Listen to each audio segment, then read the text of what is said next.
Raymond कंपनीतील कामगारांचा 7व्या दिवशीही संप सुरू आहे। पालकमंत्री यांनी रेमंड प्रशासन यांच्यासोबत बैठकही बोलविली, मात्र त्या बैठकीत कुठलाच तोडगा निघाला नाही। यवतमाळच्या रेमंड कंपनी 7 दिवसांपासून कामगारांच्या सुरू असलेल्या संपांबाबत पालकमंत्री संजय राठोड यांची मध्यस्थी देखील अयशस्वी ठरली आहे। कामगार कामावर आले तरच पुढील चर्चा होईल या भूमिकेवर रेमंड प्रशासन ठाम आहेत। तर किमान लेखी आश्वासन तरी द्या, आम्ही कामावर येतो अशी भूमिका कामगारांनी घेतली आहे।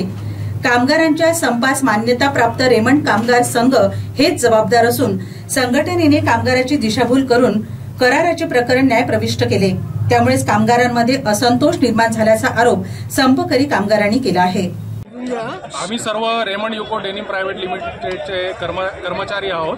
21 जुलैपासून आमचा संप चालू आहे आणि आतापर्यंत आमची जे बैठक आहे ते पालकमंत्री सोबत काल बैठक झाली आमची, पण त्याच्यामध्ये काही तोडगा नाही निघाला। यवतमाळचे जे आमदार आहे बाळासाहेब मांगुळकर त्यांच्यासोबत पण व्यवस्थापनासोबत त्यांनी आमची बैठक लावली, तिथं पण काही तोडगा निघालेला नाही आहे। परंतु आज आम्हाला रविवार असून सुद्धा पालकमंत्र्यांनी कलेक्टर ऑफिसला बैठकीसाठी बोलावलं होतं 1 वाजता, म्हणून हे सर्व आमचे जे कर्मचारी आहेत तिथं जमले, पण पोलीस प्रशासनाने आमच्यावर दबाव टाकून तिथून आम्हाला बाहेर काढण्याचा प्रयत्न केला।